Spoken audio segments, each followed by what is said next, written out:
Yes महोदय, मानव समाज के विकास की प्रक्रिया में सांस्कृतिक चेतना और धर्म से संबंधित मान्यताओं में से कौन सी बात पहले पैदा हुई कहना बहुत कठिन है।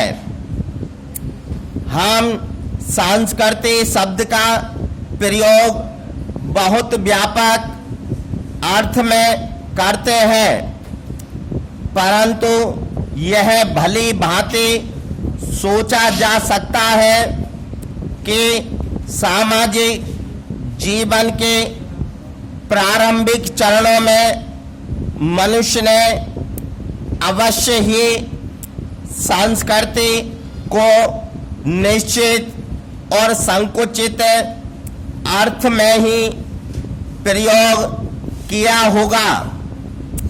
बहुत संभव है कि संस्कृति धर्म और नैतिकता को पर्यायवाची शब्दों के रूप में ही प्रयोग किया जा रहा हो। मनुष्य ने जब सामाजिक जीवन स्वीकार किया तो उसके सामने दो ही समस्याएं थी। एक, जीवन यापन के लिए अत्यावश्यक चीजों की निर्बाध आपूर्ति तथा दूसरे, व्यक्तिगत जीवन के लिए अधिकाधिक सुरक्षा। Full stop. इन दो समस्याओं को हल करने के लिए मनुष्य ने सांस्कृतिक मूल्यों और धार्मिक मान्यताओं को विकसित किया। पैरा, मनुष्य ने अपने व्यक्तिगत और सामाजिक जीवन के लिए निश्चित जीवन पद्धति का क्रमिक विकास किया। इसी जीवन पद्धति को आगे चलकर संस्कृति नाम दिया गया। इतना ही नहीं, मनुष्य ने प्राकृतिक शक्ति की कल्पना करके आस्था और विश्वास के सहारे उस अदृश्य शक्ति को प्राकृतिक जगत के आधार के रूप में स्वीकार किया। इसी के साथ सामाजिक नैतिकता के नाम पर उसने अच्छाई, बुराई तथा सही गलत कार्यों के मानदंड निश्चित किए।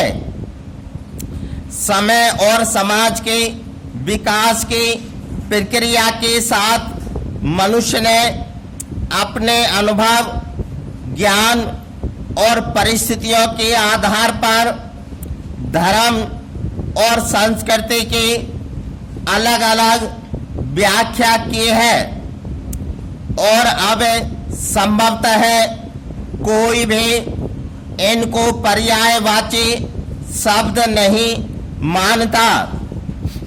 इसमें कोई शक नहीं कि संस्कृति का संबंध उन मानसिक और भावात्मक क्रियाओं के साथ जोड़ा जाता है जो धर्म के एकाधिकार में आती है। फिर भी हम व्यवहार में धर्म या संस्कृति के बजाय धर्म और संस्कृति की बात करके दोनों शब्दों को अलग अलग संदर्भों में प्रयोग करना ही उचित मानते हैं। पैरा,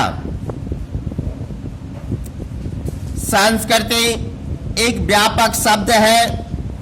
इसमें रीति रिवाज, धार्मिक और नैतिक मान्यताएं, विश्वास, कला और साहित्य के द्वारा समाज के सामूहिक दृष्टिकोण और मानसिकता की अभिव्यक्ति आदि सब बातें आ जाती हैं।